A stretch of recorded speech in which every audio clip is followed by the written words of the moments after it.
उत्तर प्रदेश विधानसभा चुनाव के मद्देनजर वीवीआईपी सीट अमेठी पर भारतीय जनता पार्टी और कांग्रेस ने अब तक अपने उम्मीदवार तय नहीं किए हैं। समाजवादी पार्टी और बहुजन समाज पार्टी की ओर से अमेठी के लिए अपने प्रत्याशी की घोषणा कर दी गई है। सपा प्रत्याशी महाराजी देवी ने नामांकन भी दाखिल कर दिया है, लेकिन अब तक बीजेपी और कांग्रेस इस सीट पर अपने प्रत्याशी को लेकर मंथन कर रहे हैं। आपको बता दें, इस सीट पर मौजूदा सांसद और केंद्रीय मंत्री स्मृति ईरानी, साथ ही अमेठी के पूर्व सांसद राहुल गांधी और उनकी बहन प्रियंका गांधी की प्रतिष्ठा दांव पर है। स्मृति ईरानी के सामने जहां बीजेपी की जीत पर बरकरार रखने की चुनौती है, वहीं कांग्रेस आलाकमान के पास अपने पुराने घर की जमीन को वापस लाने की चुनौती है।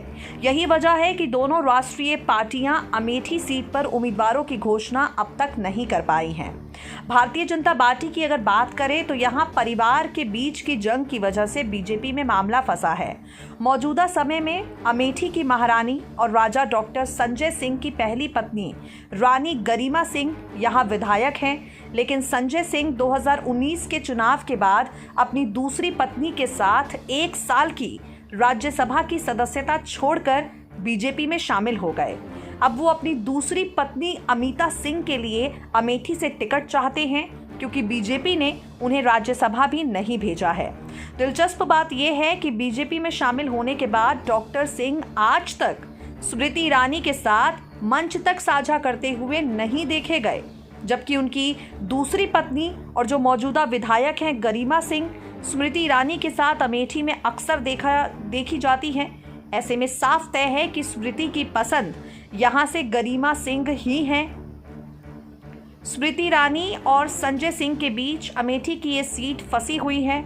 वहीं अगर कांग्रेस की बात करें तो कांग्रेस अमेठी से अपने सबसे मजबूत उम्मीदवार को उतारना चाहती है।